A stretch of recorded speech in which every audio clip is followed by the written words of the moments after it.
মেয়েদের সম্পর্কিত কিছু গুরুত্বপূর্ণ ও সংক্ষিপ্ত হাদিস দেওয়া হলো যেগুলো ইসলাম নারীকে যে সম্মান দিয়েছে তা তুলে ধরে। হাদিস ১। তোমাদের মধ্যে সেই ব্যক্তি সর্বোত্তম যে তার স্ত্রীর সাথে ভালো আচরণ করে। সুনান তিরমিজি হাদিস ৩৮৯৫। ইসলাম নারীদের সম্মান ও মর্যাদা দিয়েছে। ভালো স্বামী হতে হলে স্ত্রীর সাথে সুন্দর আচরণ করতে হয়। হাদিস ২। যে কন্যা সন্তানের প্রতিপালন করে সে জান্নাতে যাবে। সহি মুসলিম হাদিস ২৬২৯। কন্যা সন্তানকে লালন পালন করা মহান সবের কাজ। হাদিস ৩।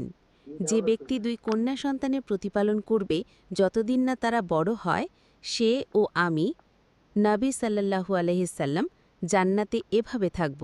নবী সাল্লাল্লাহু আলাইহিসাল্লাম তার ২ আঙুল একত্র করে দেখালেন। সহি মুসলিম হাদিস ২৬৩১। হাদিস ৪। নারী পুরুষের সমান অংশীদার তার দায়িত্ব ও আমানতের ব্যাপারে। বুখারী ও মুসলিম। নারী পুরুষের সম্মান ও দায়িত্বের ভারসাম্য ইসলামে সুন্দরভাবে নির্ধারিত। হাদিস ৫। যে ব্যক্তি তার ৩টি কন্যা অথবা ৩টি বোন লালন পালন করবে, তাদের প্রতি দয়া করবে, সে অবশ্যই জান্নাতে যাবে। আবু দাউদ হাদিস ৫১০০।